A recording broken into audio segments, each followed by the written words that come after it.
তো এখন আমি এই কচুর মুখিগুলারে জার্মিনেট করবার জন্য এই একদম এই পাডিং মিক্সের মাটির মধ্যেই দিয়ে দেবো। এক সপ্তাহ থাকবে, এক সপ্তাহ বা 10 দিন। এটা আসলে কিনবার সময় আমি ভদ্রলোকের বলে দিয়েছিলাম দেখি চোখ মুখ দেখে যাতে কিনে, একটাতে চোখ মুখ নাই। It's going to take a lot of time I think চোখ মুখ বের হওয়ার জন্য। তা আমি মোটামুটি এগুলো একদম মাটির মধ্যেই দিয়ে দেবো, বস্তার মধ্যেই আর কি। ঠিক আছে, এটার মধ্যেই দিয়ে দেবো, আর আলাদা করে কোনো বস্তা দিতে হবে না, এটার মধ্যে বেঁধে রেখে দেবো।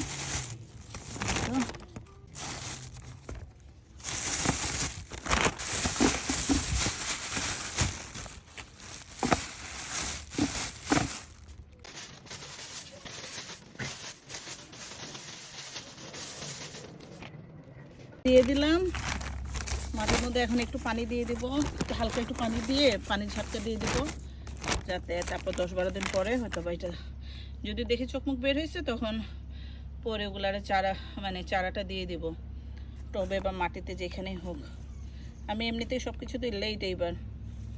যাই হোক, কচুরমুখী এই যে এখানে আবার কি বলে মিষ্টি কদু, এগুলো চারা হয়েছে। আর আমি এত বোকা, এখানের মধ্যে এই বিচিগুলো দিছি, আমি নিজেও বলতে পারি না। পরে আবার পেঁয়াজের আবার দিয়ে দিছে, খেয়ে অর্ধেকটা দিয়ে দিছে।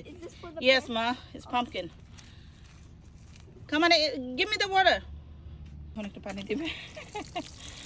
এই যে হয়েছে, না লাগবে না মনে হয়। হয়েছে, that's good enough I think. Yes, okay, হয়েছে। আমার ডান। একদম পানি টানি দিয়ে এখন এটার এভাবে মুখটা একদম সিল করে রেখে দেবো।